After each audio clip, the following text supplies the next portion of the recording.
and now he's gone. So what happened in randomly part 3, we had the bigger guy that looked like a cockatoo, black cockatoo slash, I have no idea what that bird was called.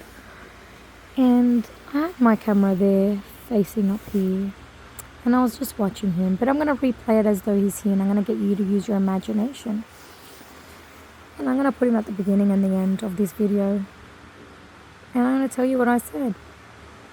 He was thinking about fear the same way the other two were.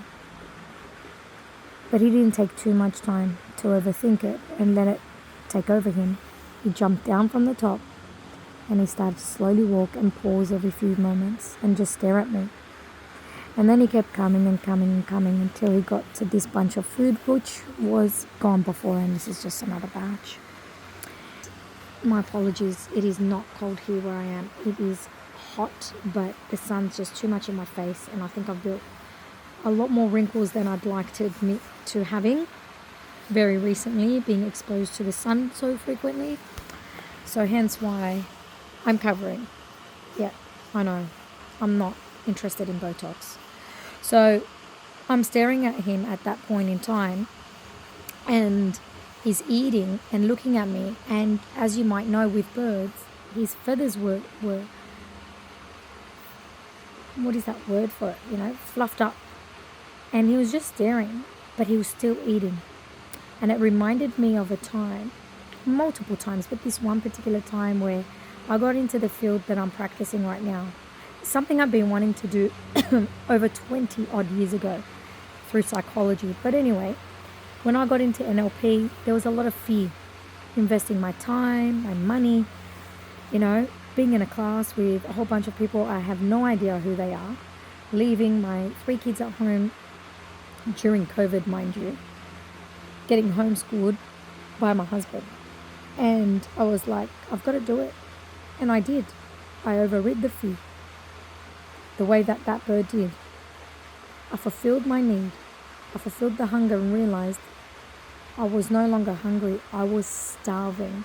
I was starving to take what I knew, the information that I had, and to go back out and give it back to the world.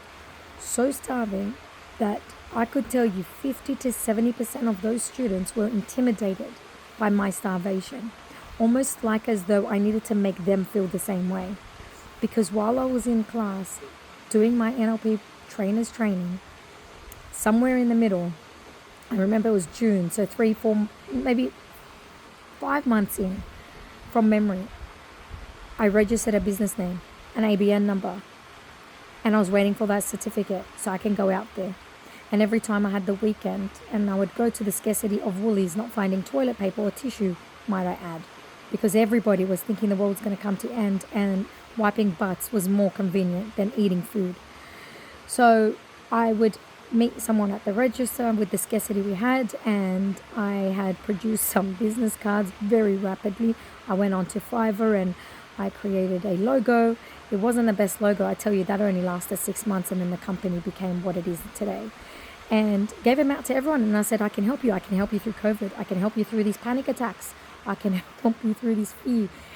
And sure, within a few days, I was getting phone calls to a number that I had bought from, I forget the company name, but I'm with a Mason now for my business. It was only like $10 a month.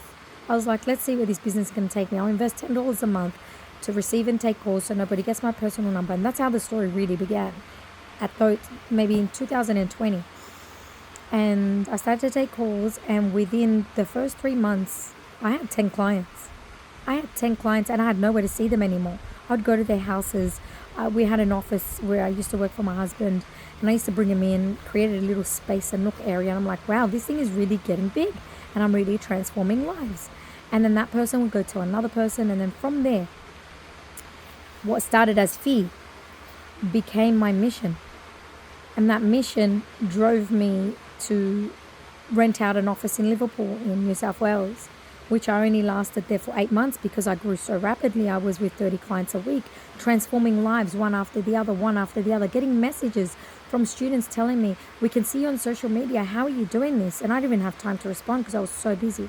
But I was that starving that I was willing to take on board anything and everything. And that's how I built my business around the hunger that turned into starvation, that overrid the fear and built me to the woman that I am right now, having this conversation with you, and the courage that I have. Just the way that bird that I recorded for a few minutes speaking to open air because I didn't hit record by accident happened. And since then, everything is history. But the point I wanted to address through this message is the moment you dive into the thing that you are most uncertain about could be the moment that your whole life can change. Everything. And when it's for the greater good, and when your intention is to transform a life or change a life and improve a life, or just be there for someone, your life gets better. I'm not saying I was having a bad life. I wasn't exactly having the easiest one either. But I was just naturally a resilient person trying to find a way to get out of every problem through every life experience and childhood experiences that fortunately, I can say that now, I had gone through that wasn't so fortunate at the time. Perception had changed, and that's why I'm running the NLP practitioner and fast track and master practitioner training. I'm doing that for you to show you how I did it. You don't have to do what I do. I mean, it'll be great to have a multiple force of clones of me out there. But why would I want to have a clone when there could be a better version of me in your character? While I'm speaking, this guy just decided to pop on. He heard my voice, probably freaked out, but the point, courage. I'm having a conversation with you now, and this guy is just trying to find a way back and forth. Can I really eat this? I mean, think about it for a moment. What is it going to take you to get the courage, to build the courage, to do what you want, to create the life you want? What more? What more chokeholds do you need? What other things must you still experience before you say no more and I've got to change? I mean, change doesn't happen until you... This guy is freaking the shit out of me. He's going back and forth thinking, are you crazy?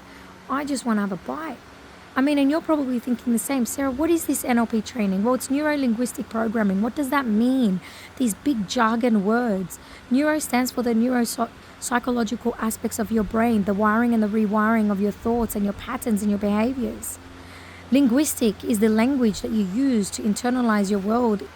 Programming is how to reprogram that, or how it's currently programming you without you even realizing you are being programmed at an unconscious level. Well, what do all these three words mean? Well, look at this guy. Neuro-linguistic programming means that you can build the courage to learn how to communicate to yourself first, and then to the outer world, and just look people in the eyes and still take what you rightfully believe you deserve, because everybody has things right in front of them waiting for them, but they don't take it on board because they're too afraid. And neuro-linguistic programming teaches you how to override that fear. It taught me how to do that.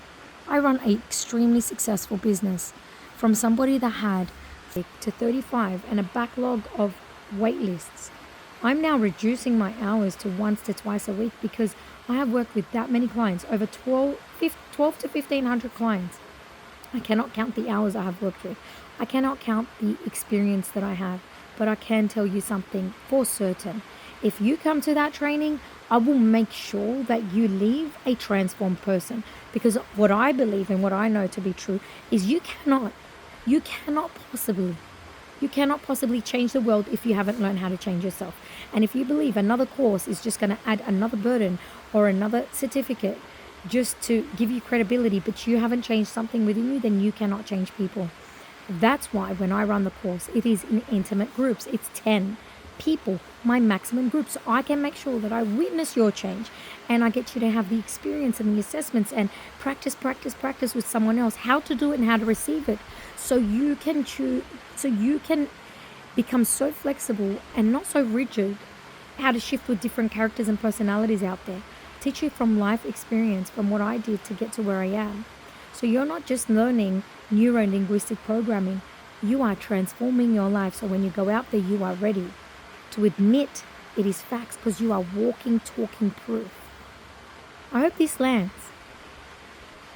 From my heart to your heart, as always. And now he's gone.